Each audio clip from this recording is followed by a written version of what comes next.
नमस्कार, मी Rajratna Jondhale. Top news मराठीच्या 9च्या बातम्यांमध्ये आपलं स्वागत। 24 तास नाही तर फक्त एका तासात आपण देशभरातील दिवसभराच्या महत्त्वाच्या राजकीय, सामाजिक, क्राईम आणि मनोरंजनासह इतर घडामोडींचा वेगवान आढावा घेणार आहोत। Manikchand Oxyrich, proudly Indian. बुलेटिनची सुरुवात करूया शॉर्ट न्यूजनं। हुकुमशाहीला मी हिंदुत्व मानत नाही। शिवसेना उद्धव बाळासाहेब ठाकरे गटाचे प्रमुख उद्धव ठाकरे यांचा भाजपावर निशाणा। माझा टोलला विरोध नाही, पण टोल वसुलीत पारदर्शकता हवी, मनसे अध्यक्ष राज ठाकरे यांचं विधान। मंत्री छगन भुजबळ हे भाजपाच्या वाटेवर, अंजली दमानिया यांचा दावा। मला भाजपाकडून कुठलाही प्रस्ताव आलेला नाही, दमानियांना कुठून माहिती मिळाली मला माहिती नाही। भुजबळांचं अंजली दमानिया यांच्या दाव्यावर प्रत्युत्तर। महाविकास आघाडीची जागा वाटपासंदर्भात बैठक संपन्न। बैठकीत वंचित बहुजन आघाडीचे प्रमुख प्रकाश आंबेडकरही उपस्थित। मुंबई महानगरपालिकेचा 2024-2025 साठीचा अर्थसंकल्प सादर। 59,954 कोटी रुपयांची करण्यात आली तरतूद। राज्यसभेचे खासदार लोकसभेत उतरवण्याचा भाजपाचा प्लॅन। नारायण राणे यांच्यासमोर लोकसभेत कोणताही उमेदवार टिकणार नाही, मंत्री दीपक केसरकर यांचा दावा। सर्व मागण्या मान्य, पण आरक्षणाची मागणी मान्य नाही। एकीकडे विजयोत्सव साजरा करता तर दुसरीकडे पुन्हा उपोषण का, मनसे अध्यक्ष राज ठाकरे यांचा सवाल। भाजपाला भविष्यात ईडी सारख्या कारवाया परवडणार नाहीत, मनसे अध्यक्ष राज ठाकरे यांचा भाजपाला इशारा। तुम्ही 400 पार कसे करता हेच बघतो, भाजपाकडून घटना पायदळी तुडवल्या जाते, उद्धव ठाकरे यांचा भाजपावर निशाणा। पुणे जिल्ह्यातील शिरूरमध्ये गावठी पिस्तूलचा धाक दाखवत सराफा व्यावसायिकाला लुटण्याचा प्रयत्न करणाऱ्या दोघांना पुणे ग्रामीण पोलिसांनी बेड्या ठोकल्यात। शिरूर बाजारपेठेत असणाऱ्या कुलते सराफ या दुकानात 28 जानेवारीला सायंकाळच्या सुमारास ही घटना घडली असून शरद बन्सी मल्लाव, सागर उर्फ बबलू दत्तात्रय सोनलकर अशी आरोपींची नावं असून या आरोपींवर या अगोदर बेकायदेशीर शस्त्र बाळगल्यासोबतच विविध प्रकारचे 7 गुन्हे दाखल आहेत। 28 जानेवारीला शिरूर पोलीस स्टेशनच्या हद्दीत एक दरोड्याचा प्रयत्न झाला होता। एका दागिन्याच्या दुकानावर 2 इस्मांनी दरोडा टाकण्याचा प्रयत्न केला होता आणि त्यामध्ये तिथं असलेला कर्मचारी हा इंजर्ड झाला होता आणि ह्या लोकांनी पळून जाताना हवेत फायर देखील केला होता। घटनेचा गांभीर्य लक्षात घेऊन आपण वेगवेगळे पथक यासाठी बनवले होते। आपल्या एलसीबीच्या पथकला ह्या गुन्ह्याला उघडकीस करण्यामध्ये यश आलेलं आहे। एकंदरीत 2 आरोपी यामध्ये आपण निष्पन्न केलेत। शरद बन्सी मल्लाव वय 24 आणि सागर सोनलकर वय 23 असे 2 आरोपी आहेत। या 2 आरोपींकडनं आपण 3 पिस्तूल आणि 2 राऊंड्स हे जप्त केलेत। गुन्ह्यात वापरलेली मोटरसायकल देखील जप्त केली आहे। यातला सागर सोनलकर जो आहे तो सध्या ॲडमिट आहे। यांच्याकडे असलेली एका पिस्तूलमधून झालेला फायर तो जमिनीला लागून रिफ्लेक्ट होऊन त्याला नाकाला इंजरी झालेली आहे। सध्या ससूनमध्ये तो ॲडमिट आहे, आउट ऑफ डेंजर आहे। तिकडनं डिस्चार्ज झाल्यानंतर त्याला आम्ही अटक करणार। सामनाच्या अग्रलेखातून ये बता की काफिला क्यों लूटा असं म्हणत अर्थसंकल्पावर टीका करण्यात आली आहे। केंद्रीय अर्थमंत्री निर्मला सीतारामन यांनी नुकताच अर्थसंकल्प जो आहे तो सादर केला। मोदी सरकारच्या दुसऱ्या कार्यकाळातला हा शेवटचा अर्थसंकल्प होता। यानंतर थेट निवडणुका असल्यामुळे अंतरिम अर्थसंकल्प जो आहे तो अंतरिम अर्थसंकल्प सादर करण्यात आला आणि या अर्थसंकल्प सादर झाल्यानंतर सामनाच्या अग्रलेखामधून या अर्थसंकल्पावर जी आहे, अंतरिम अर्थसंकल्पावर जी आहे ती टीका करण्यात आली आहे। तू इधर उधर की बात मत कर, तू ये बता कर की काफिला क्यों लूटा असा सवाल उपस्थित करत सामनाच्या अग्रलेखामधून निर्मला सीतारामन आणि केंद्रातल्या मोदी सरकारवर जो आहे तो निशाणा साधण्यात आल्याचं पाहायला मिळतंय। केंद्रीय अर्थमंत्र्यांचं भाषण हे मोदी सरकारच्या निरोपाची वेळ जवळ आल्याचं सांगत आहे असं देखील सामनाच्या अग्रलेखामधून जे आहे ते म्हणण्यात आल्याचं पाहायला मिळतं. एकंदरीतच कालचा अर्थसंकल्प म्हणजे सब गोलमाल आहे अशी परिस्थिती देखील असल्याचं म्हणणं जे आहे ते सामनामधून व्यक्त करण्यात आलं आहे. त्यानंतर सामनाच्या अग्रलेखामधून जी आहे ती पंतप्रधान नरेंद्र मोदी असतील, केंद्रीय अर्थमंत्री निर्मला सीतारामन असतील, यांच्यासोबतच कालच्या अंतरिम अर्थसंकल्पावर देखील जी आहे ती टीका जी आहे ती करण्यात आल्याचं पाहायला मिळतं आहे. मंगेश पवार यांच्यासह संकेत देशपांडे, टॉप न्यूज मराठी. छगन भुजबळ यांनी ओबीसी मेळावे घ्यायचं बंद करावं, जर मंत्रिमंडळात त्यांचं कोणी ऐकत नसेल तर त्यांनी राजीनामा द्यावा, असं म्हणत ओबीसी बाराबलुतेदार नेते सोमनाथ काशीद यांनी व्यक्त केले. नमस्कार, मी राजरत्न जोंधळे, टॉप न्यूज मराठीमध्ये आपलं स्वागत. छगन भुजबळ यांनी ओबीसी मेळावे घ्यायचं बंद करावं, जर मंत्रिमंडळात छगन भुजबळ यांचं कोणी ऐकत नसेल तर त्यांनी मंत्रिपदाचा राजीनामा द्यावा, असं मत बाराबलुतेदार संघटनेचे नेते सोमनाथ काशीद यांनी व्यक्त केले. छगन भुजबळ साहेब, आता ओबीसीचे मेळावे घेणे बंद करा. आमचा जो बाराबलुतेदार आणि आलुतेदार आहे, आणि तुम्ही ज्यावेळेस संकटात येतात, राजकीय संकटात येतात, आणि तुम्हाला ज्यावेळेस असं वाटतं की आता ओबीसींची गरज आहे, त्यावेळेस ज्या 374 जातींचा तुम्ही उल्लेख करता, पारधी समाज असेल, नंदी बैलवाला असेल, तुम्ही अनेक जी जातीची नावं घेता, ज्यावेळेस अलबेल असेल त्यावेळेस त्यांच्याकडे साफ दुर्लक्ष करता, आणि ज्यावेळेस तुम्ही अडचणीत येता त्यावेळेस अशा आमच्या 374 जातींची तुम्हाला आठवण होती. खरं तर सत्तेत असताना तुम्ही मंत्री राहता, तुमचा एक पुतण्या खासदार राहतो, मुलगा आमदार राहतो, तुमचे भाऊकीतले महामंडळाचे अध्यक्ष होता. म्हणजे तुम्ही घरातच सगळं बघता आणि 374 जातींना वाऱ्यावर सोडता. खरं तर ते आता लक्षात आले आणि तुमचं राजकारण देखील लक्षात आलेलं आहे. सोशल मीडियावरती, न्यूज मध्ये आम्ही बघतोय, आमदार खासदार तुमच्यावरती आरोप करायला लागलेले आहेत की तुमचा राजकीय स्वार्थ आहे. त्याच्यामुळं हे ओबीसीचे मेळावे आता घेणं बंद करा. आणि खरं तर तुमचे एवढे मोठे मेळावे होऊन देखील मराठा समाज हा कुणबी प्रमाणपत्र घेऊन ओबीसीत आलेला आहे. त्याच्यामुळे तुमच्या आंदोलनाचा, तुमच्या दबाव तंत्राचा, मेळाव्यांचा काही उपयोग झालेला नाहीये. आमचे जे गावगाड्यातली गरीब बाराबलुतेदार आहेत, आलुतेदार आहेत, जे खरंच हातावरती पोट आहेत, अशांना वेटीस धरून तुमचं राजकारण साधण्याचा प्रयत्न करू नका.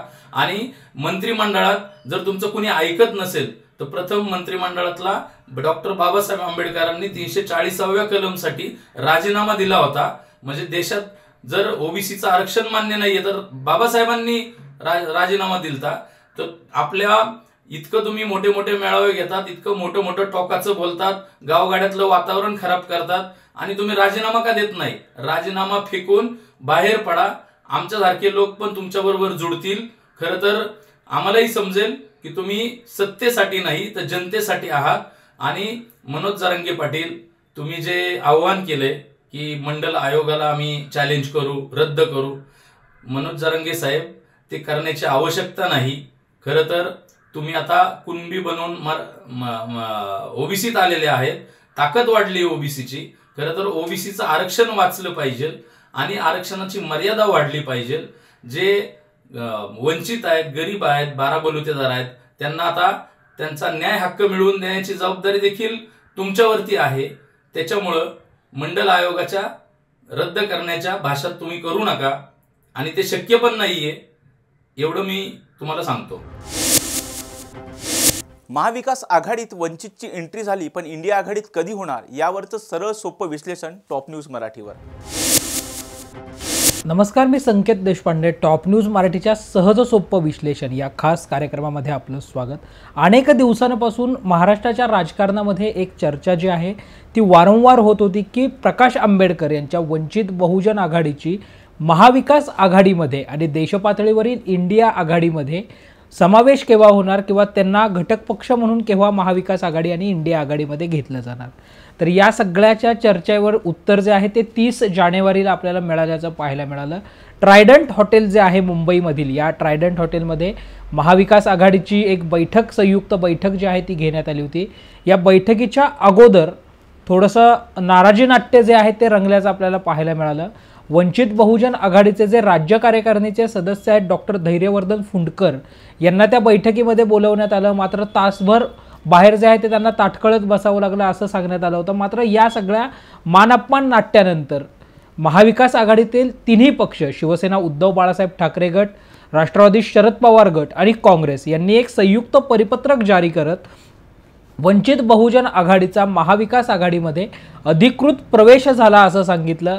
या पत्रावर जर आपण पाहिलं तर काँग्रेस प्रदेशाध्यक्ष नाना पटोले, जयंत पाटील राष्ट्रवादी शरद पवार गटाचे जे प्रदेशाध्यक्ष आहेत ते, आणि संजय राऊत जे शिवसेना उद्धव बाळासाहेब ठाकरे गटाचे नेते आहेत, या तिघांच्या सह्या आहेत। आणि यानंतर आज जी 2 जानेवारीला ट्रायडंट हॉटेलमध्येच महाविकास आघाडीची जी संयुक्त बैठक पार पडते, या बैठकीमध्ये जागा वाटपाचा फॉर्म्युला जो आहे तो निश्चित होणार असल्याचं जवळपास बोललं जात आहे। 40 जागांवर जे आहे ते वंचित बहुजन 40 जागांवर जे आहे ते महाविकास आघाडीमध्ये एकमत झाल्याचं पाहायला मिळतं आणि वरच्या ज्या 8 जागा आहेत त्या 8 जागांवरचा तिढा कायम असल्याचं बोललं जात आहे। मात्र या सगळ्या बैठकीच्या अनुषंगाने आज प्रकाश आंबेडकर हे या बैठकीला उपस्थित राहतील असं बोललं जात होतं आणि प्रकाश आंबेडकर यांच्याबरोबरच प्रदेशाध्यक्ष जे आहेत वंचित बहुजन आघाडीच्या डॉक्टर रेखा ठाकूर त्या देखील या बैठकीमध्ये उपस्थित आहेत आणि त्यांच्या समवेतच धैर्यवर्धन फुंडकर जे वंचितचे राज्य कार्यकारिणीचे सदस्य आहेत ते देखील या बैठकीमध्ये सहभागी आहेत। या बैठकीच्या सुरुवातीला जर आपण पाहिलं तर जेव्हा प्रकाश आंबेडकर यांची ट्रायडंट हॉटेलमध्ये एंट्री झाली तर त्या एंट्रीच्या वेळेस महाविकास आघाडीतील जे प्रमुख नेते आहेत, याच्यामध्ये संजय राऊत असतील, जितेंद्र आव्हाड असतील, वर्षा गायकवाड असतील, बाळासाहेब थोरात असतील, तर या सगळ्या प्रमुख नेत्यांनी जे आहे ते प्रकाश आंबेडकर यांचं पुष्पगुच्छ देऊन स्वागत केलं आणि या स्वागतानंतर आता वंचित बहुजन आघाडीची अधिकृतरित्या महाविकास आघाडीमध्ये एंट्री झाली आहे असं बोललं जातं किंवा तशा चर्चा ज्या आहेत त्या आता सुरू झाल्याचं पाहायला मिळतंय। मात्र जर आपण पाहिलं तर आजची बैठक जी ट्रायडंट हॉटेलमध्ये होत आहे, या बैठकीमध्ये वंचित बहुजन आघाडी महाविकास आघाडीसमोर काही प्रस्ताव ठेवण्याची शक्यता आहे। यातला पहिला प्रस्ताव असा असू शकतो की ठीक आहे, आता महाविकास आघाडीमध्ये तर आमची एंट्री झाली, मात्र देशपातळीवरच्या इंडिया आघाडीमध्ये सुद्धा आमची एंट्री व्हावी आणि त्यासाठी राष्ट्रवादी शरद पवार गटाचे अध्यक्ष शरद पवार, काँग्रेस अध्यक्ष मल्लिकार्जुन खरगे आणि शिवसेना उद्धव बाळासाहेब ठाकरे गटाचे प्रमुख राज्याचे माजी मुख्यमंत्री उद्धव ठाकरे यांच्या स्वाक्षरीचं पत्र जे आहे ते वंचित बहुजन आघाडीला इंडिया आघाडीच्या प्रवेशाबाबत जे आहे ते दिलं जावं असा पहिला ठराव जो आहे, पहिला प्रस्ताव जो आहे तो वंचित बहुजन आघाडी महाविकास आघाडीतील या घटक पक्षांना जे आहे ते देऊ शकते। यासोबतच जर आपण पाहिलं तर वंचितकडून काही प्रमुख जागांवर, लोकसभेच्या जागांवर जे आहे ती दावेदारी सांगितली जाऊ शकते। याच्यामध्ये जर आपण पाहिलं तर अकोल्याच्या जागेवर वंचित बहुजन आघाडी दावा सांगू शकते, सोलापूरच्या जागेवर वंचित बहुजन आघाडी दावा जो आहे तो आपला सांगू शकते, परभणीची जागा जी आहे ती देखील वंचित बहुजन आघाडी मागू शकते। यासोबतच अमरावतीची जागा जी आहे त्या अमरावतीच्या जागेबाबतही वंचित बहुजन आघाडी आपला दावा सांगण्याची शक्यता आहे। याशिवाय मुंबईमधील दक्षिण मध्य मुंबईचा जो मतदारसंघ आहे लोकसभेचा, तो मतदारसंघ वंचित बहुजन आघाडी मागण्याची शक्यता जी आहे ती पाहायला मिळते। या अगोदर जेव्हा आपण पाहिलं म्हणजे जेव्हा वंचित बहुजन आघाडीच्या मवियातील पक्षप्रवेशाच्या चर्चा रंगल्या होत्या त्यावेळी प्रकाश आंबेडकर यांनी एक पत्रक जारी केलं होतं। त्या पत्रामधून समसमान प्रमाणामध्ये जागा वाटप व्हावं, म्हणजे महाविकास आघाडीतील 4ही पक्ष म्हणजे शिवसेना उद्धव ठाकरे गट, राष्ट्रवादी शरद पवार गट, काँग्रेस आणि महाविकास आघाडी या सगळ्या पक्षांनी समसमान म्हणजे 12 जागा ज्या आहेत त्या जागा घेत 12×48 असा जागा वाटप जे आहे ते निश्चित करावं। 48 लोकसभा मतदारसंघांमध्ये सगळ्या पक्षांनी 12 जागा लढवाव्यात असं सांगितलं होतं आणि त्यानंतर जेव्हा या सगळा प्रस्ताव कुठेतरी म्हणजे फक्त चर्चेतच अडकत होता त्यावेळी प्रकाश आंबेडकर यांनी ठाकरे गटालाही एक फॉर्म्युला दिला होता की 24 जागा आम्ही लढू, 24 जागा आम्ही म्हणजे वंचित बहुजन आघाडी लढू, 24 जागा ठाकरे गट लढेल। मात्र आता वंचितची अधिकृतरित्या मवियामध्ये एंट्री झाल्यानंतर जर आपण पाहिलं तर आता वंचित किती जागा लढतं किंवा वंचितला किती जागा मिळतात हे पाहणंही महत्त्वाचं आहे आणि या सगळ्या समवेतच महाविकास आघाडी म्हणून हे 4ही पक्ष आता किती जागा घेतात हे सुद्धा पाहणं जे आहे ते महत्त्वाचं असणार आहे। याशिवाय जर आपण पाहिलं तर वंचित तर आता महाविकास आघाडीमध्ये आला, अनेक छोटे पक्ष जे आहेत ते देखील महाविकास आघाडीबरोबर असल्याचं आपल्याला पाहायला मिळतं आणि त्या छोट्या पक्षांचं म्हणजे जे छोटे तुलनेने प्रादेशिक पक्ष आहेत, काही हितेंद्र ठाकूरांची आघाडी महाविकास आघाडीसोबत आहे,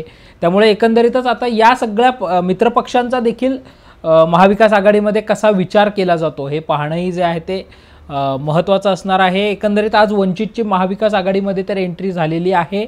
आता पुढच्या काळामध्ये वंचितची इंडिया आघाडीत केव्हा एंट्री होते हे पाहणं जे आहे ते महत्त्वाचं आहे. आणि या सगळ्या विषयांवरचं आपण भाष्य आपल्या सरळ सोपं विश्लेषण या कार्यक्रमाच्या माध्यमातून तर करणारच आहोत. अशाच ताज्या आणि महत्त्वपूर्ण बातम्यांसाठी पाहत रहा टॉप न्यूज मराठी, आपला महाराष्ट्र आपली बातमी. आणि हो, आता top news Marathi channel Jio टीव्हीच्या OTT प्लॅटफॉर्मवर तेही 24 तास. बुलेटिनमध्ये घेऊयात एक छोटासा break. Come on guys, hurry up. अरे सुन ना, एक ब्रेक ले लेते हैं. Guys I am telling you, तुम लोगों को सही से ट्रैकिंग नहीं आता, but that's okay, you can learn. रोज का ढक्कन देना. ये रेड वाला है, सही वाला देना. अबे ढक्कन, पहले तो सही पानी पीना.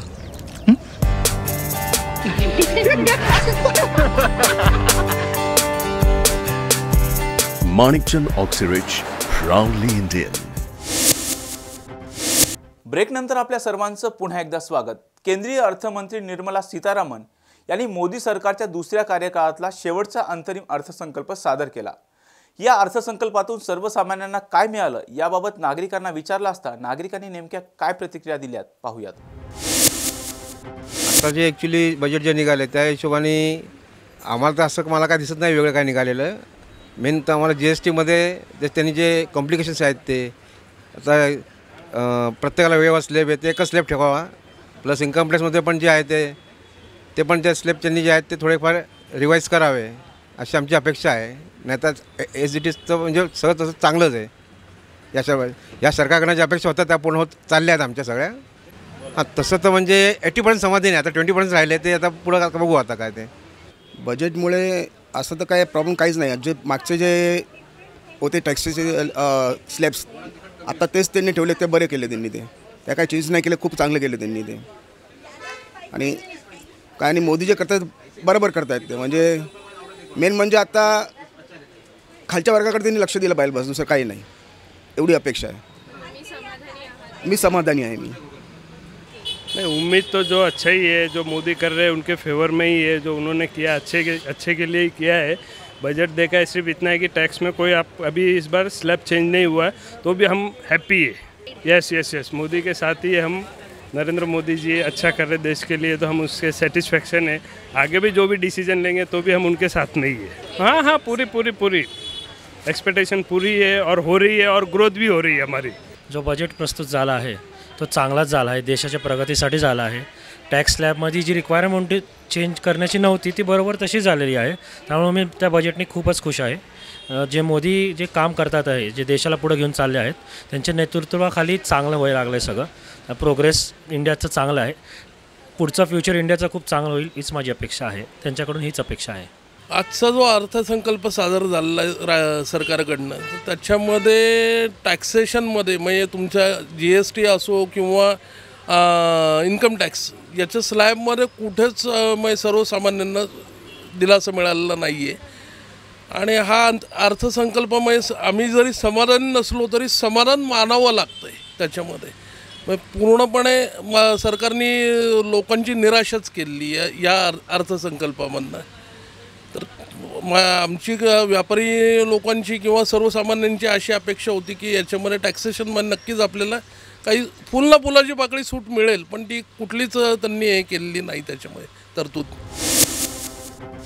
आगामी लोकसभा निवडणुकीच्या दृष्टिकोनातून सर्वच पक्ष मोर्चेबांधणी करत असल्याचं पाहायला मिळत असून पुणे लोकसभा लढवण्यासाठी महाराष्ट्र नवनिर्माण सेनेकडून 5 जण इच्छुक असल्याची माहिती समोर आल्यानंतर मला शर्मिला ठाकरे यांनी तात्या मला तुम्हाला दिल्लीत ऐकण्याची इच्छा आहे असं म्हणत वसंत मोरे यांनी पुणे लोकसभेवर दावा ठोकलाय.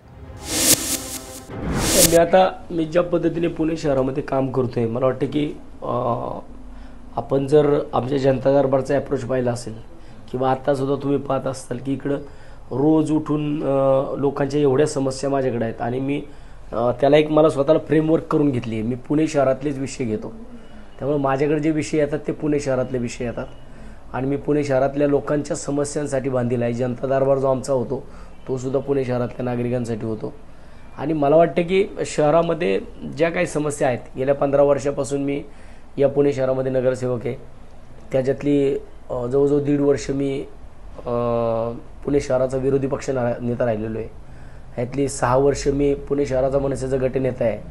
मी स्टँडिंग कमिटी 2 वर्ष केलेली आहे, शहर सुधारणा केली आहे, विधी केली आहे. त्यामुळे पुणे महानगरपालिका आणि पुणेमध्ये जे काही प्रश्न आहेत ह्या सगळे प्रश्न मला 100% अवगत आहेत. पुण्याची रचना जी आहे ती कशा पद्धतीने, पुण्याचे प्रश्न काय आहेत हे सुद्धा मला सगळे माहिती आहेत. त्यामुळे मला वाटतं की मी त्याच्यावरती अतिशय चांगल्या पद्धतीने काम करू शकतो. 100% मला वहिनी स्वतः बोलल्या होत्या की तात्या मला तुम्हाला दिल्लीला पाहायचं आहे. त्यामुळं मला असं वाटतं की मला जो मेसेज साहेबांपर्यंत, वहिनींपर्यंत, अमित साहेबांपर्यंत पोहोचवायचा आहे तो मी दिलेला आहे. आणि स्वतः मला वहिनी त्याच्यामध्ये म्हटल्या होत्या की तात्या मला तुमचा आवाज दिल्लीमध्ये ऐकायचा आहे. त्यामुळं माझी जे काय माझं म्हणणं मांडायचं होतं ती वहिनींपर्यंत किंवा अमित साहेबांपर्यंत पोहोचले, राजसाहेबांपर्यंत पोहोचले. मी राजसाहेबांना पण सांगितलेलं आहे की मी पुणे लोकसभेमधून इच्छुक आहे. मला नाही वाटत काही स्पर्धा होईल म्हणून. एक दिवशीच साहेबांनी घेऊन बसवलं तर मला वाटतं की अगदी पहिल्या दिवसापासून मी इच्छुक आहे. हे माझ्या नावाला अनुमती द्यायला पाहिजे सगळ्यांनी. आणि तसं वास्तविक पाहता क्लेम पण माझाच आहे. मी क्लेम करतो आहे, अगदी पहिल्या दिवसापासून करतो आहे. स्पर्धा ही सगळीकडे असली पाहिजे, परंतु त्याच्यामध्ये प्रत्येकाने ह्यासुद्धा गोष्टींचं अवलोकन केलं पाहिजे की आपण जर आमच्याकडनं एकच नाव पुढं आलं तर मला वाटतं की ते आमच्या पक्षासाठी हिताचं पण आहे. विद्येचं माहेरघर असणाऱ्या पुण्यातून एक धक्कादायक बातमी समोर आली आहे. खडक पोलीस स्टेशनच्या हद्दीत असणाऱ्या सावित्रीबाई फुले प्रशाळेत 10वीत शिकणाऱ्या मुलांनी हातात चाकू घेत वार केल्याची घटना घडली आहे. 29 जानेवारी रोजी हा सर्व प्रकार घडला असून ज्या मुलावर वार झालेत त्याला ससून रुग्णालयात दाखल करण्यात आलंय. सावित्रीबाई फुले प्रशाळेत खेळत असताना बाजूच्या कॉलेजमधील काही विद्यार्थी सिगारेट ओढत उभे होते. यावेळी त्या मुलांना त्यानं बाजूला केल्याचा राग धरत त्याच्यावर वार करण्यात आले. दिनांक 30/1/2024 रोजी ससून हॉस्पिटलमधून आम्हाला संदेश प्राप्त झाला होता की सावित्रीबाई फुले पाठशाला भवानीपेठ या ठिकाणी एक मुलगा, जखमी मुलगा हॉस्पिटलमध्ये उपचारकामी आलेला आहे. आणि त्यानंतर मग आमच्या पोलीस टीम आणि स्टाफ तिथं हॉस्पिटलमध्ये गेला. त्यांनी त्यावेळेस त्यांच्याकडे इन्क्वायरी केली तर त्यावेळेस त्या मुलाच्या आईनं आणि ज्या मुलगाला त्याचा मित्र घेऊन गेला होता हॉस्पिटलला त्यानं सांगितलं की दिनांक 29 तारखेला सावित्रीबाई फुले हायस्कूल येथे खेळत असताना एक त्याच्या हायस्कूलच्या बाजूलाच एक दुसरी हायस्कूल आहे RAK म्हणजे रफिक अहमद किडवाई हायस्कूल. तिथील एक 3 ते 4 मुलांनी सिगारेट ओढत थांबली होती.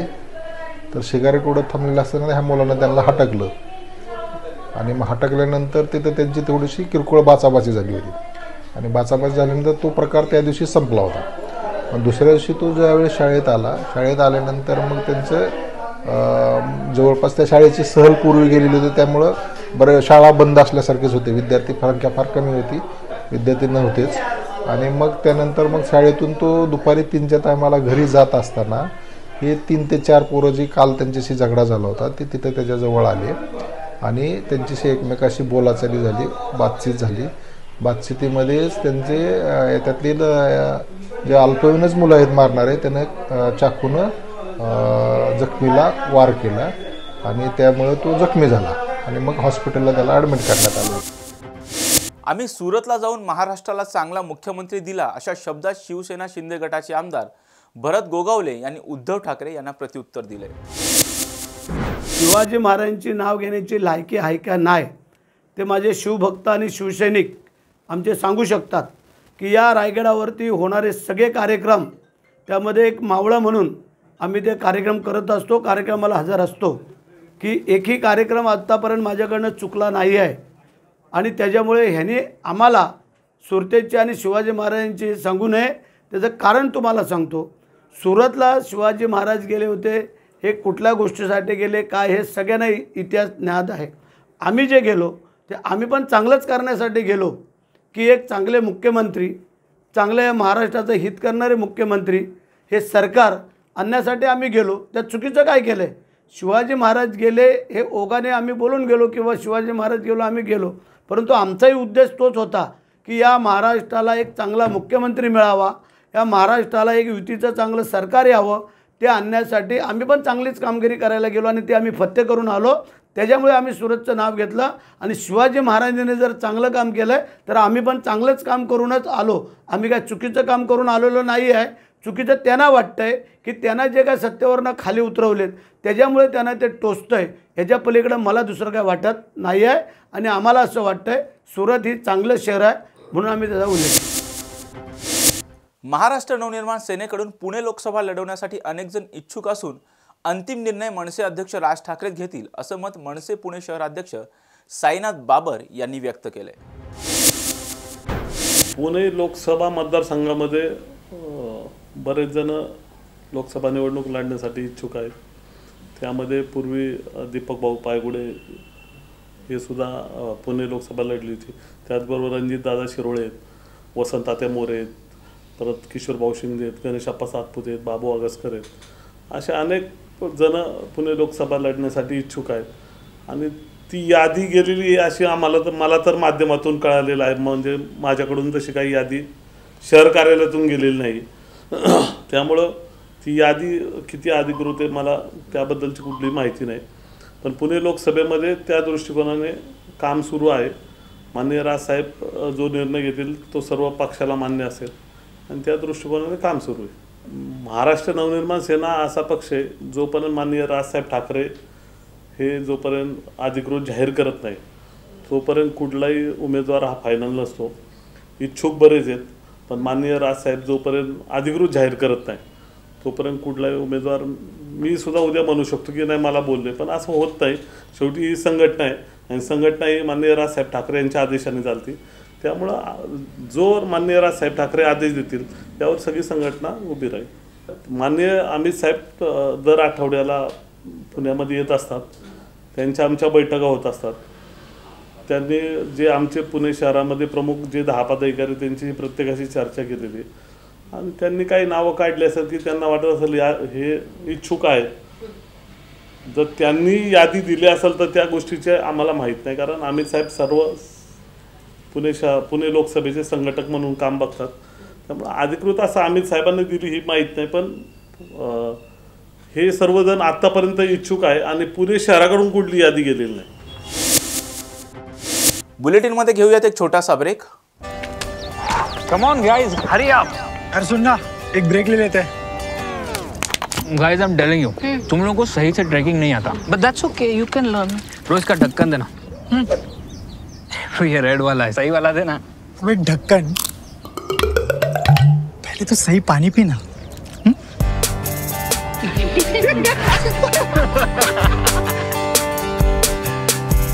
Manikchand Oxyrich, proudly Indian. विदर्भात तुरळक ठिकाणी पाऊस होणार असल्याचा अंदाज हवामान विभागाने व्यक्त केलाय. काल पश्चिम विदर्भापासून उत्तर तमिळनाडूपर्यंत असलेली द्रोणिका रेषा आज पूर्व विदर्भापासून दक्षिण कर्नाटकापर्यंत आहे. तसेच बंगालच्या उपसागरावरून येणारे साऊथ ईस्टर्ली वारे आर्द्रता घेऊन राज्यात येत आहेत. उत्तर भारतावर तीव्र स्वरूपाचे जेटस्ट्रीम आहेत आणि एक पश्चिमी विक्षोभ पाकिस्तानवरून उत्तर पश्चिम भारतावर येत आहे. या सर्व सिस्टीमच्या आधारे हवामानाचा अंदाज असा आहे. संपूर्ण राज्यात आकाश मुख्यतः निरभ्र राहून वेळोवेळी आकाश अंशतः ढगाळ राहील. विदर्भात तुरळक ठिकाणी हलक्या पावसाची शक्यता आहे. पुढील 48 तासात किमान तापमानात थोडी वाढ होण्याची शक्यता आहे. तसेच आकाश वेळोवेळी अंशतः ढगाळ असल्यामुळे कमाल तापमानात घट होण्याची शक्यता आहे. 5 फेब्रुवारीनंतर आकाश निरभ्र राहील व उत्तरेकडील थंड वाऱ्यांमुळे पुढील 4 ते 5 दिवस किमान तापमानात जास्त घट होण्याची शक्यता आहे. पुणे आणि परिसराचा हवामानाचा अंदाज असा आहे. पुढील 72 तास आकाश मुख्यतः निरभ्र राहून वेळोवेळी आकाश अंशतः ढगाळ राहील. तसेच हलके धुके पडण्याची शक्यता आहे. 5 तारखेनंतर किमान तापमानात अंदाजे 4 डिग्रीने घट होण्याचा अंदाज आहे. 5, 6 व 7 फेब्रुवारीला कमाल तापमानातही घट होण्याची शक्यता आहे. त्यामुळे 4, 5 व 6 फेब्रुवारीला दिवसा थंडी जाणवेल. लोकसभेतून निलंबन मागे घेताच राष्ट्रवादी शरद पवार गटाचे खासदार अमोल कोल्हे यांनी संसदेत आक्रमक भाषण केले. पाहुयात अमोल कोल्हे नेमकं काय म्हणालेत. धन्यवाद अध्यक्ष महोदय. मैं महामहिम राष्ट्रपति जी के अभिभाषण के धन्यवाद प्रस्ताव में बोलने के लिए खड़ा हूँ. अध्यक्ष महोदय, महामहिम राष्ट्रपति जी ने एक बहुत ही अच्छी बात अपने अभिभाषण में कही, वो थी राष्ट्र सर्वोपरि. लेकिन राष्ट्र बनता किन चीज़ों से? राष्ट्र न सिर्फ इमारतों से बनता है, न सिर्फ पुलों से बनता है, न सिर्फ बजट के आंकड़ों से बनता है, न इंफ्रास्ट्रक्चर से बनता है. राष्ट्र बनता है उसके देशवासियों से, इंसानों से और उनके दिलों में पनपते देशभक्ति के जज्बे से. और इन देशवासियों की परिस्थिति क्या है? हर देशवासी चाहता है अध्यक्ष महोदय कि वो एक भयमुक्त वातावरण में अपना जीवन व्यतीत करे. लेकिन मेरे चुनाव क्षेत्र में ऐसी परिस्थिति नहीं है. नेशनल वाइल्ड लाइफ सर्वे का अगर हम रिपोर्ट देखे थे, उसके अनुसार मेरे चुनाव क्षेत्र में 400 से 500 लेपर्ड्स का अधिवास है. और मेरे चुनाव क्षेत्र में दिन में 3 फेज लाइट नहीं होती, इसलिए रात में खेत को पानी देने के लिए जाना पड़ता है. और आए दिन किसी न किसी पर लेपर्ड का हमला होता है. आज तक 18,000 मवेशियों का नुकसान हुआ है. 20 से 25 लोगों ने पिछले साल में अपनी जान गंवाई है. और अभी जुन्नर फॉरेस्ट विभाग ने महाराष्ट्र सरकार को एक प्रस्ताव भेजा है, जो इकलौता सोल्यूशन है वो लेपर्ड रिप्रोडक्शन कंट्रोल का सोल्यूशन है. और इसके लिए मैं नियमित तरीके से मंत्रालय से भी गुजारिश कर रहा हूं. और मेरी ये गुजारिश है कि मंत्रालय इस पर संज्ञान ले और लेपर्ड रिप्रोडक्शन कंट्रोल करे और मेरे चुनाव क्षेत्र में दिन में 3 फेज लाइट देने का निर्देश राज्य सरकार को पारित करे. महामहिम राष्ट्रपति जी ने अपने अभिभाषण में गरीबों के लिए मकान की बात की, जो निश्चित ही सराहनीय है. लेकिन मेरे चुनाव क्षेत्र में अध्यक्ष महोदय 1.5 से 2 लाख लोग ऐसे हैं, वो रहते तो पक्के घरों में हैं, लेकिन उनके घर अनऑथोराइज करार दिए जा रहे हैं. और वजह है दिघी एम्यूनिशन डेपो की वजह से लगा हुआ रेड जोन. महामहिम राष्ट्रपति जी ने कानूनों में सुधार की बात की और समय के साथ हर किसी को बदलना चाहिए. लेकिन रेड जोन की अगर हम बात करें तो जो कानून फॉलो हो रहा है वो 1903 का अंग्रेजों के जमाने का इंडियन डिफेंस एक्ट फॉलो हो रहा है, जिसके तहत रेड जोन की मर्यादा 2000 यार्ड सुनिश्चित की गई है. लेकिन 1970 का जो स्टैक रेगुलेशन है, स्टोरेज टेक्निकल एक्सप्लोजिव कमेटी का जो रेगुलेशन है यूनाइटेड नेशंस का, वो हमारे देश ने अडॉप्ट किया है, जिसके अनुसार 200 से 500 मीटर ही रेड जोन की मर्यादा होनी चाहिए. तो जब हम कानून के सुधार की बात करते हैं तो मेरी सरकार से ये गुजारिश है कि जो कानून हमने अडॉप्ट किया है उस पर अमल किया जाए और 500 मीटर के आगे ये रेड जोन की मर्यादा से देशवासियों को राहत दी जाए. महामहिम राष्ट्रपति जी ने अपने अभिभाषण में एग्रीकल्चर एक्सपोर्ट की बात की और विकसित भारत के जो 4 स्तंभ हैं उन्होंने किसानों का जिक्र भी किया. लेकिन वास्तविकता यह है अध्यक्ष महोदय, पिछले 35-40 दिनों से अनियन के एक्सपोर्ट पर पाबंदी लग चुकी है. और अनियन एक्सपोर्ट पर पाबंदी लगने की वजह से, प्याज के निर्यात पर पाबंदी लगने की वजह से मेरे महाराष्ट्र के प्याज उत्पादक किसानों का 2000 करोड़ रुपयों का नुकसान हुआ है. और इस पाबंदी की वजह से भला हो रहा है पाकिस्तान के किसानों का, क्योंकि मिडिल ईस्ट का मार्केट हो, यूरोप का मार्केट हो, ये पूरा पाकिस्तान अनियन ग्रोअर फार्मर्स के हाथ में चला गया है. और पाकिस्तान के किसानों को उनके प्याज का दाम मिल रहा है, लेकिन मेरे किसान को अपना प्याज 8 से 10 रुपए किलो के दाम में बेचना पड़ रहा है. हमने सरकार से सुना था कि पाकिस्तान की कमर तोड़ देंगे, ये तो इस निर्णय की वजह से पाकिस्तान के किसानों को भला हो रहा है, कमर मेरे किसानों की टूट रही है. यहां पे महामहिम राष्ट्रपति जी ने किसानों की आय दुगनी होने की बात की. अध्यक्ष महोदय, मैं कुछ आंकड़े बताना चाहता हूं कि 2013 में डीएपी की एक बैग थी, उसकी कीमत थी 560 रुपए. 2024 में डीएपी की बैग की कीमत है 1100 रुपए. जो लागत की मजदूरी थी प्याज के लिए, उसकी कीमत थी 5000 रुपए, आज लागत की मजदूरी जाती है 11,000 रुपए. आज 2013 में प्याज बिक रहा था 20 रुपए किलो में, आज प्याज बिक रहा है 8 से 10 रुपए किलो में. 2013 में सोयाबीन बिक रहा था 6000 रुपए क्विंटल के दरों में, आज सोयाबीन बिक रहा है 4500 रुपए क्विंटल के दरों में. तो किसान की आय दुगनी हुई या 2 गुने से ज्यादा घट गई है? जब हम विकसित भारत का एक स्तंभ किसानों को मानते हैं, तो ये मैं कहना चाहूंगा कि जब विकसित भारत की यात्रा होती है, दिल्ली में ठंड बहुत है, किसी को बताना नहीं पड़ता, ठंड बहुत है, हम महसूस करते हैं ठंड बहुत है.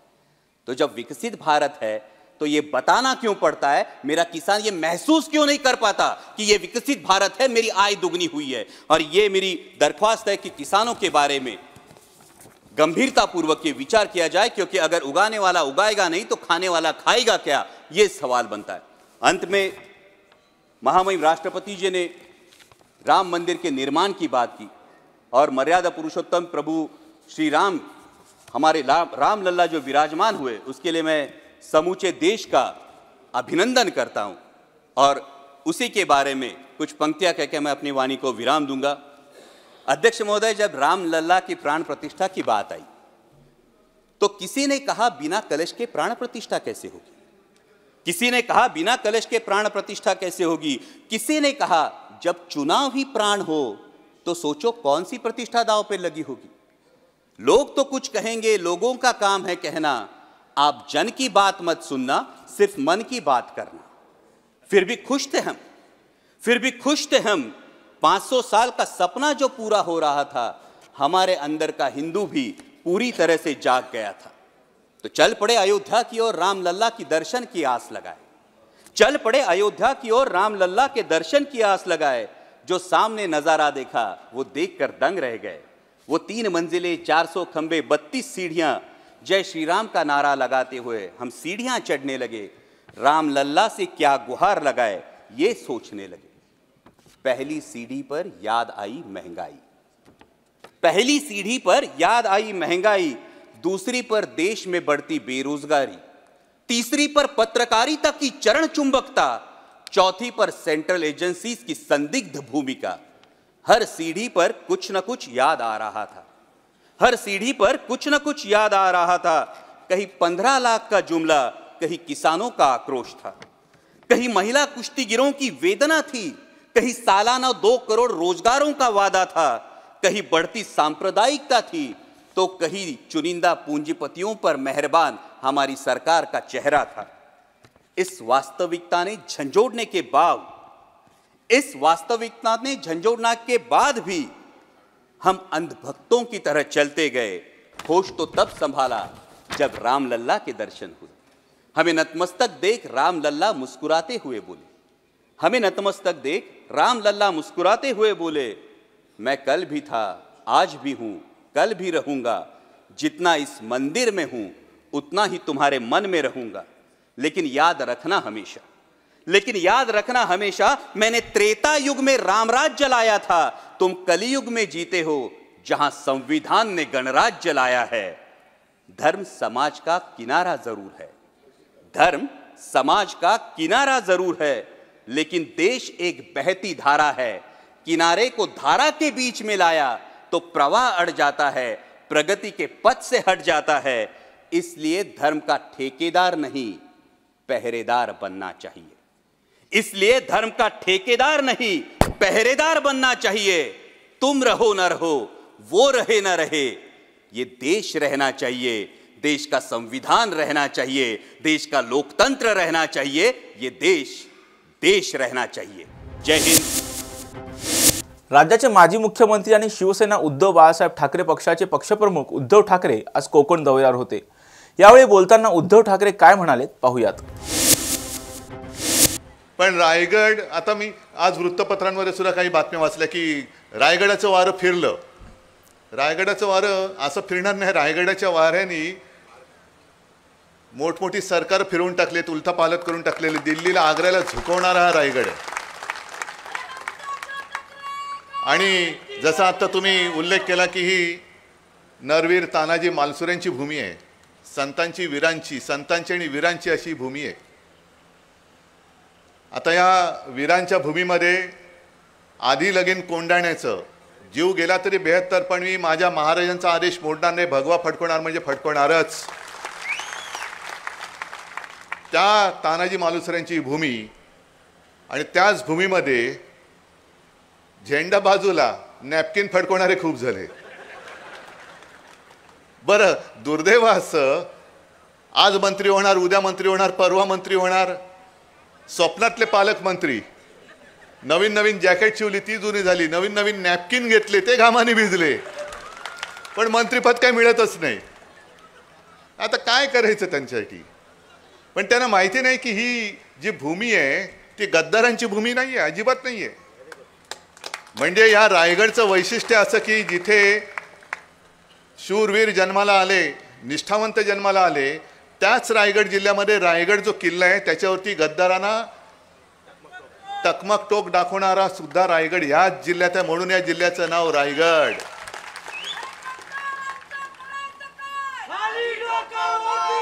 अरे असं कसं करणार? डोकं असलं तर कराल ना. गद्दारांचं करायचं काय खाली? अरे डोकं कुठे त्याला, म्हणून तर गद्दारी केली. तर काय कुठले त्यांचं वर केलं तरी डोकं कुठे? आणि दुसरं गीते साहेब तुम्ही सांगितलं की इकडे वारकरी संप्रदाय आहे, वारकरी संप्रदाय आहे. आता वारकरी म्हटल्यानंतर मला एक जुनं शिवसेना प्रमुखांचं वाक्य आठवलं आणि त्यांनी सांगितलं की तुम्ही वारकरी आहात, आम्ही सुद्धा वारकरी आहोत. आम्ही कसे वारकरी? आम्ही अन्यायावरती वार करणारे वारकरी आहोत. त्याच्यामुळे आपला पंथ एकच आहे, धर्म एकच आहे, झेंडा एकच आहे, पताका एकच आहे. जो भगवा आपला छत्रपती शिवाजी महाराजांचा हिंदूंचा आहे, त्या भगव्यामध्ये छेद करणारे आणि हिंदुत्वामध्ये भेद करणारे जे भारतीय जनता पक्षाचे आता गोमूत्रधारी हिंदू आलेले आहेत, त्यांना त्यांची जागा दाखवून द्यायची आहे, त्यांना त्यांची जागा दाखवायची. मला आनंद आहे की मी हा एक परिवार संवाद दौरा सुरू केला, कुटुंब संवाद दौरा सुरू केला. त्याच्यामुळे मला सगळे माझ्या कुटुंबातली लोक भेटत आहेत आणि खात्री देत आहेत जसं रायगडमधनं सुद्धा आपलाच खासदार येणार, आलाच पाहिजे, आणलाच पाहिजे. कारण का आणायचा? काल अर्थसंकल्प जाहीर झाला, त्याच्यावरती मला जे काय बोलायचं ते मी बोललोय. मोदी गॅरंटीबद्दल सुद्धा बोललोय, ऐकलं ना तुम्ही? मोदीजी आपले पंतप्रधान, गेल्या 2 वेळेला आपणही त्यांच्या प्रचारासाठी होतोच. असं काही नाही की ते एकट्याच्या जीवावरती पंतप्रधान झाले. शिवसेना तुमच्या अडचणीच्या काळामध्ये जर शिवसेना प्रमुख तुमच्या सोबत उभे राहिले नसते, पाठी उभे राहिले नसते, तर वाजपेयीजी तुमचं काय करत होते हे लक्षात ठेवा जरा. हे शिवसेना प्रमुखांचं, शिवसेनेचं ऋण हे विसरू नका. पण मोठं सांगतात की मेरी गॅरंटी आहे, मोदी गॅरंटी आहे. मोदी गॅरंटी म्हणजे कोणती गॅरंटी? कि भ्रष्टाचार करा, भाजपात या, आपको कुछ नहीं होगा, मेरी मोदी गॅरंटी है. ज्यांच्यावरती भ्रष्टाचाराचे आरोप करून त्यांना तुम्ही घाबरवलं, ईडी सोडली, सीबीआय सोडलं, इन्कम टॅक्स सोडलं. माझा जाहीर प्रश्न आहे, तुम्ही आज आमच्या लोकांना त्रास देत आहेत. रवींद्र वायकरच्या घरी माणसं पाठवत आहेत, किशोरी पेडणेकरच्या मागे लावलेत, अनिल परबच्या मागे लावलेत. साध्या साध्या शिवसैनिकांच्या घरामध्ये अगदी काही प्रसंगी मुंबईतल्या झोपडीमध्ये सुद्धा यांची पथकं गेली होती. मग ज्यांच्यावरती तुम्ही आरोप केले होते, तुमचेच ते तोतले, त्यांनी आरोप केले होते आणि ते तुमच्या पक्षात आल्यानंतर किती जणांच्या चौकशा सुरू आहेत. जसं वायकरना ईडी ऑफिसमध्ये बोलवत आहे, रोहित पवारला बोलवत आहे, संजय राऊतच्या भावाला बोलवलं, किशोर पेडणेकरांना बोलवत आहेत, तसं तुमच्यावरती ज्यांनी आरोप केले होते आणि ज्यांच्या घरी अगदी तुमचे सीमा सुरक्षा दलातले जवान घेऊन तुम्ही धाडी टाकल्या होत्या, आता त्यांनीच एका इंटरव्ह्यूमध्ये सांगितलं की ज्यांनी धाड टाकली होती तेच आता माझे रक्षक म्हणून माझ्या समोर, माझ्या भोवती असतात. ही मोदी गॅरंटी? हा कोणता प्रकार आहे? भ्रष्टाचार मी निर्मूलन करणार. भ्रष्टाचार म्हणजे जेवढे भ्रष्टाचारी आहेत ते भाजपात घेत आहेत. बघा झाले की नाही, भारत स्वच्छ, सगळे पक्ष भ्रष्टाचार मुक्त झाले. कारण जेवढे भ्रष्ट तुमच्या पक्षात होते ते मी माझ्याकडे घेतले. म्हणजे कदाचित ते वारकरी पंथातले लोक आले आहेत ते सांगू शकतील की काही असं म्हणतात, काही जणांची एक दिव्य शक्ती असते की दुसऱ्याचा आजार आपल्यावरती घेतात, तसं हे दुसऱ्याचा भ्रष्टाचार स्वतःवरती घेतात आणि त्यांना पावन करून टाकतात. वॉशिंग मशीन ही मोदी गॅरंटी. मग 10 वर्ष झाली तुम्हाला. 14 साली तुम्हाला काय काय योजना दिल्या होत्या? जनधन योजना, ही योजना, ती योजना, उज्ज्वला योजना. त्यातल्या किती योजना पूर्ण झाल्या ती मोदी गॅरंटी आम्हाला दाखवा. जल जीवन मिशन किती पूर्ण झालं? उज्ज्वला योजना किती? तुम्ही ग्रामीण भागातल्या महिला पण आहेत ना इकडे, किती तुम्हाला? मला खरंच आनंद होईल की सगळ्या जणांनी हात वर केला की होय आम्हाला याचा लाभ झाला, तर मला खरंच आनंद वाटेल. उज्ज्वला योजनेचा लाभ किती जणींना झाला मला हात वर करून दाखवा. तुम्हाला झाला लाभ? उज्ज्वला योजना लाभ झाला तर वर करा हात, नसेल झाला तर नका करू. मग कुठे उज्ज्वला योजना? इकडे शेतकरी आलेत, शेतकरी आहेत की नाही? पीक विम्याचे तुम्हाला किती फायदा झाला हात वर करून सांगा. पीक विमा मिळतोय, आपत्तीकालीन जी काय मदत, अवकाळीची मदत झाले या सरकारने केले. बरं, मी मुख्यमंत्री असताना जी इथे संकट किती होतं, कारण मला कल्पना आहे हा किनारपट्टीचा जो भाग आहे तिकडे संकट मोठं होतं, पण इतर वेळेला जे काय आपत्ती आली आणि जी मदत आपल्या सरकारने जाहीर केली होती ती मिळाली होती की नव्हती. मग हा जर का जो प्रकार आहे ह्याला आम्ही कुठे म्हणतोय गॅरंटी, आम्ही काम प्रामाणिकपणाने करतो. जे काय माझ्यावरती जबाबदारी आली होती ती मी जबाबदारी प्रामाणिकपणाने पार पाडली. मुख्यमंत्री असताना सुद्धा करोनाच्या काळामध्ये जे आपण काम केलं, माझं आव्हान आहे, तुम्हाला चौकशी करायची असेल ना मुंबई महापालिकेची नका करू, PM केअर फंड जो तुम्ही जमा केला ना, लाखो करोडो रुपये गोळा केले, त्याचा पहिला हिशोब द्या, मग माझ्या मुंबई महापालिकेला हात लावा. कारण आता मुंबई महापालिकेतले ऑफिसर त्यांनी आज हायकोर्टात ते गेले, तशी मी बातमी वाचली की काय कशासाठी आमची चौकशी करताय.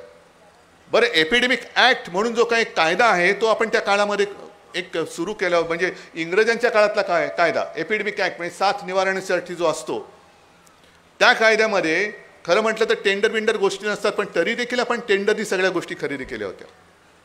पण किशोरी पेडणेकरच्या मागे लागलेत. महापौर होत्या महापौर जरूर होत्या, पण ते जे काही पैसे दिले गेले त्याच्यावरती सही ही तत्कालीन आयुक्ताची होती. तर आयुक्ताला का नाही अटक करत?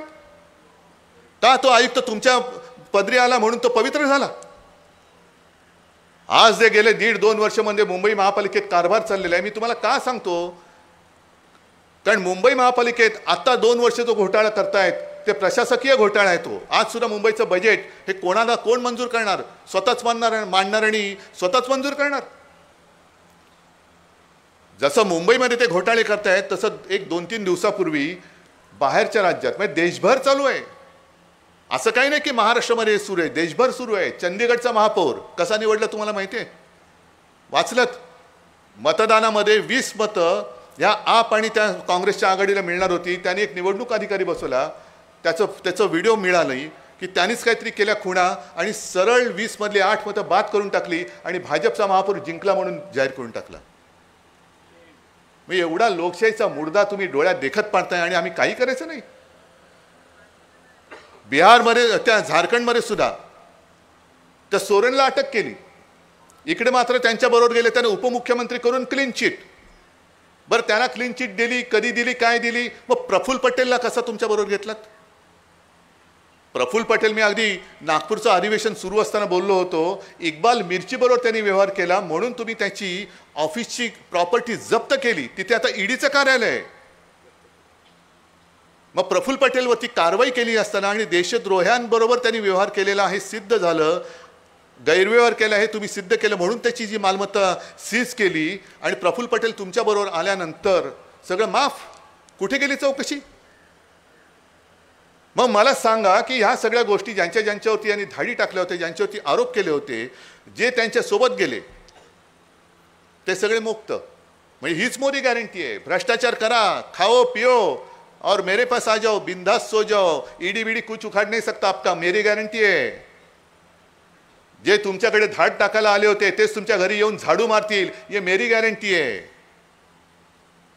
तो तिकडे मेघालय, मिझोराम कुठला तर कोनराड संगमा, त्यावेळेला प्रचाराला मी मुद्दामून सांगतोय कारण हल्ली आपण काही गोष्टी विसरून जातो. रोज एवढ्या अडचणी आणि सगळ्या विवंचना असतात की आपण सगळे म्हणतो मरे नका, काय करतोय, माझं कसं करायचंय, मला नाही सुधरत, ह्याचं कुठे मी बघायला जाऊ. तर संगमावरती अमित शहाचं भाषण आहे. अमित शहा बोलले होते तिकडे की देशामध्ये सगळ्यात जास्त भ्रष्ट सरकार हे संगमाचं आहे. मग निवडणुका झाल्या आणि संगमाने अशी एक गोळी दिली की भाजपला सोबत घेतला. आता भ्रष्टाचाराचं काय झालं? का भ्रष्टाचारामध्ये भाजप पण सामील झाला? काही मोदी गॅरंटी आहे, अरे होने दो यार, अपने पास आया तो सब कुछ भूल जाओ, मोदी गॅरंटी आहे. या सगळ्या थोतांडाला आता आपल्याला एक चोख उत्तर द्यायचं आहे. शेतकऱ्यांचा जो मी तुम्हाला विषय सांगत होतो की नाशिकमध्ये आता हे कधी, कारण गेले 2-3 वर्ष आपत्ती मागून आपत्ती येतेच आहे. एक माझ्याकडे व्हिडिओ आला आहे नाशिकच्या शेतकऱ्याचा, तो सांगतोय त्यांनी मला वाटतं प्रांत कार्यालयावरती एका शेतकऱ्याची आत्महत्या झाल्यानंतर ती प्रेतयात्रा घेऊन गेली आणि त्यांनी काय सांगितलं की शेतकरी रोज आत्महत्या करतायत. म्हणजे असं दुर्दैवाने असं झालेलं आहे की रोज मरे त्याला कोण रडे. अरे काय, शेतकरी आहे ना, मरण्यासाठी त्याचा जन्म झालेला आहे, मरतोय. त्याला अवकाळीची मदत मिळत नाही, त्याच्या डोक्यावरती कर्ज साठतंय, पीक विमा योजना मिळत नाही, कधी कधी बोगस बियाणं मिळतं त्याच्यामध्ये तो संपून जातो, आपत्ती येते, काही मिळत नाही. आणि त्यांनी सांगितलं की आमचं म्हणणं हे सरकारच्या कानी कोण घालणार, कारण ज्यांनी घालायचं जे दिल्लीत गेले ते मूग गिळून, मी म्हटलं मूग गिळून नाही, खोके गिळून गप्प बसलेले आहेत. 97व्या अखिल भारतीय मराठी साहित्य संमेलनाचं उद्घाटन आज अमळनेरमध्ये संपन्न झालं. यावेळी बोलताना उपमुख्यमंत्री अजित पवार, ग्रामविकास मंत्री गिरीश महाजन आणि शालेय शिक्षण मंत्री दीपक केसरकर यांच्यासह अनेक मान्यवर उपस्थित होते. खरा तो एकची धर्म जगाला प्रेम अर्पावे, हा साधा सुद्धा तत्वज्ञान, अतिशय साधा मंत्र जगाला सांगणाऱ्या या साने गुरुजीच्या कर्मभूमीला मी पहिल्यांदा नमन करतो. आज मला आपलं सर्वांचं या ठिकाणी स्वागत करताना अतिशय आनंद होतो आहे की आपण अशा या पुण्यभूमीमध्ये या ठिकाणी आलेला आहात. आमच्या विनंतीला मान देऊन, आमचं आमंत्रण स्वीकारून एवढ्या मोठ्या संख्येत आपण आमच्या या जळगाव जिल्ह्यामध्ये, आमच्या खानदेशमध्ये, आमच्या अंमळनेरनगरीमध्ये आलेला आहात. अंमळनेरच्या पावनभूमीत होणाऱ्या 57व्या अखिल भारतीय मराठी साहित्य संमेलनाचा स्वागताध्यक्ष या नात्याने पूज्य साने गुरुजींची साहित्य नगरीमध्ये जमलेल्या आणि माय मराठीवर प्रेम करणाऱ्या सर्व क्षेत्रातील रसिक मान्यवरांचे, सारस्वतांचे, सर्व श्रेष्ठ ज्येष्ठ कवी, लेखक, साहित्यिक, मुद्रांक प्रकाशक आणि सर्व वाचक श्रोते यांचे पुन्हा मी मनापासून या ठिकाणी स्वागत करतो. तसेच या साहित्य संमेलनाचे अध्यक्षपद भूषवणारे प्रसिद्ध साहित्यिक मान्य डॉक्टर प्राध्यापक रवींद्रजी शोभणे, व्यासपीठातील सर्व सन्माननीय अतिथीगण, माझे मंत्रिमंडळातील पुन्हा सर्व सहकारी यांचं देखील मी मनापासून या ठिकाणी स्वागत करतो आणि आभार या ठिकाणी व्यक्त करतो. आपण या ठिकाणी आवर्जून उपस्थित राहिलेला आहात. जगाला प्रेमाचा मानव धर्म शिकवणाऱ्या साने गुरुजींच्या कर्मभूमीला आणि संत मुक्ताईच्या ज्ञानमय अध्यात्माचा आणि बहिणाबाई चौधरींच्या ग्रामीण शैलीच्या पण जीवनाचा सार सांगणाऱ्या प्रेमळ माऊलीच्या विशाल हृदयाचा समृद्ध वारसा लाभलेला आहे. खानदेशच्या माणसात कापसाची शुभ्रता आणि प्रामाणिकता आहे आणि वागण्यात केळीचा बारमाही गोडवासुद्धा आहे. वांग्याचं चवदार भरीत ही तर खानदेशची खासियत आहे. साहित्य समृद्धीबरोबरच खाद्य संस्कृतीची वैशिष्ट्यपूर्ण व समृद्ध परंपरा खानदेशला या ठिकाणी लाभलेली आहे. शाळेत असताना वाचलेल्या व मनाला वेळ लावणाऱ्या, निसर्गाचं वेळ लावणाऱ्या बालकवींच्या कविता, आनंदी आनंदकडे, जिकडे तिकडे चोहीकडे अशी आनंदाची पेरणी करणाऱ्या, तसेच श्रावण मासी हर्ष मानसी हिरवळ दाटे चोहीकडे असो किंवा तरुण मनाला व महाराष्ट्राला वेळ लावणाऱ्या जांभूळ पिकलं झाडाखाली हे नादो महाराजांचं गीत म्हणजे मराठी मनाचा प्रेमळ आणि हळव्या हृदय कृतिशीलतेचा ठेवा होय. मनाचं वर्णन करणाऱ्या बहिणाबाई चौधरी आमच्या, त्यांचं मन वढाय वढाय जसं उभ्या पिकातलं ढोरं, मानोराच्या या कवितात किती हाकलता हाकले ना फिरून येई पिकावर, तसे संसाराचं यथार्थ वर्णन करणाऱ्या अरे संसार संसार जसं तवा चुल्यावर, आधी हाताला चटका मग मिळते भागर, हे सांसारिक जीवनाचं वास्तव सांगणाऱ्या, तसेच निजवते भुक्या पोटी तिला रात म्हणू नये, अखडला दानासी हात त्याला हात दानासाठी हात त्याला हात म्हणू नये, अशी बहिणाबाईंच्या कविता म्हणजे मराठी साहित्याचा अनमोल ठेवा आमच्याकडे या ठिकाणी आहे. शून्याचा शोध लावणारे भास्कराचार्य हे याच खानदेशाच्या भूमीतले आहेत, पाटणादेवीतले आहेत. बालकवी त्र्यंबक बापूजी ठोंबरे यांची जन्मभूमी देखील खानदेशाच आहे. अशा विविध रत्नांच्या खानदेश भूमीमध्ये आपल्या सर्वांचं पुन्हा मनपूर्वक या ठिकाणी स्वागत करतो. महाराष्ट्र राज्यात खानदेश संस्कृतीला हजारो वर्षाची परंपरा आहे. या परिसरात अहिराणी भाषा बोलली जाते. अहिराणी भाषेच्या लोकसाहित्यात लोकजीवनाची आणि लोकसंस्कृतीची विविध अंग प्रकट होत असतात. आठवड्यातून एकदा आपल्या मुलांना ते मराठी शाळेमध्ये घेऊन जातात. दिवसातला 1 तास त्यांना ऑनलाईन मराठी शिकवतात. मला आपल्याला सगळ्यांना सांगायला आनंद होतो की असे जे मराठी बांधव जे आपले जगभर राहतात त्यांच्या मुलांसाठी या वर्षीपासून शालेय पुस्तकं आणि त्यांच्या 3रीच्या आणि 5वीच्या परीक्षा घेण्याचा निर्णयसुद्धा शिक्षण खात्याने घेतलेला आहे आणि या वर्षापासून त्याची सुरुवातसुद्धा झालेली आहे. शेवटी आपल्याला मराठी भाषा टिकवत असताना वाचनाचं जे महत्त्व असतं ते विसरून चालणार नाही आणि त्याच्यामुळे या वर्षीपासून आम्ही वाचनाचा तास कंपल्सरी केलेला आहे. म्हणजे 2 तास मुलांनी म्हणजे अर्ध्या तासाचा 1 तास असं मुलांनी कंपल्सरी वाचन करायला लागेल आणि ही वाचनाची चळवळ संपूर्ण महाराष्ट्रामध्ये राबवली जाईल. इथं आल्यानंतर मला कर्नाटकामध्ये आमचे जी लोक ज्याला आपण सीमाभाग म्हणतो तिथल्या बांधवांचं निवेदन प्राप्त झालेलं आहे. त्यांच्यासाठी आम्ही वेगळं धोरण निश्चितपणे तयार केलेलं आहे आणि मला एवढंच सांगायचं आहे की हे संमेलन संपल्यानंतर आपण मुंबईला या, ताबडतोब मीटिंग घेतली जाईल आणि तुमच्यासाठी ज्या ज्या सुविधा आहेत आपल्याला ताबडतोब या दिल्या जातील. कारण सीमा भागामध्ये मराठीवर अन्याय होतो ही वस्तुस्थिती आहे. प्रत्येक साहित्य संमेलनामध्ये आपण या संबंधातला ठराव करतो, परंतु शासनाची भूमिका आहे. आम्ही ज्याला ग्रँट देतो, हल्लीच आम्ही मेडिकल एडसुद्धा दादा आपल्याला आठवत असेल सुरू केली, परंतु तिथल्या सरकारने त्यालासुद्धा विरोध केला. शेवटी हा प्रश्न सोडवण्यासाठी 6 मंत्र्यांची समिती की जी कोऑर्डिनेट करेल, जोपर्यंत ह्या प्रश्नाचा निकाल लागणार नाही त्याचीसुद्धा मीटिंग आणि त्याच्यामध्ये अधिकचं काम करण्याची गरज आहे.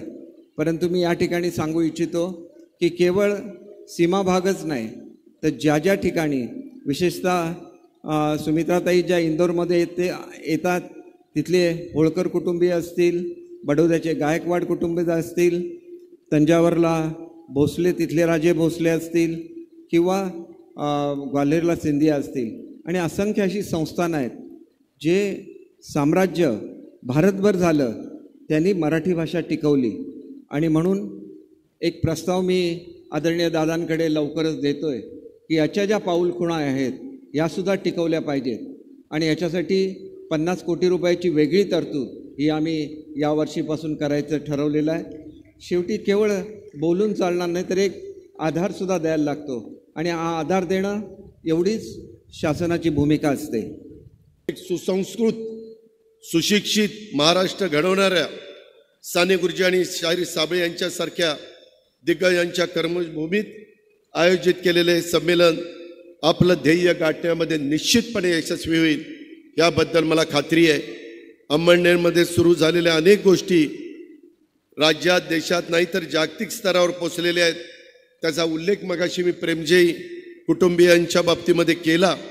विप्रो कंपनी आज जगात पोचली. तत्वज्ञान विद्यापीठानं देखील जगात कीर्ती मिळवलेली आहे. अभिनेत्री स्मिता पाटील याचं मूळ अंमळनेरमध्येच आहे गाव. त्यांचे वडील शिवाजीराव पाटील, काका उत्तमराव पाटील, काकू लीलाताई पाटील यांच्यासारख्या व्यक्तिमत्वांनी अंमळनेरला राज्याच्या, देशाच्या, जगाच्या नकाशावर स्थान मिळवून देण्याचं काम केलं. आणि या आमच्या प्रताप हायस्कूलमध्ये शिक्षक म्हणून असताना साने गुरुजींनी विद्यार्थ्यांना राष्ट्रप्रेमाची शिकवण देण्यासाठी हस्तलिखित छात्रालय आणि छापील विद्यार्थी ही 2 नियतकालिका सुरू केली.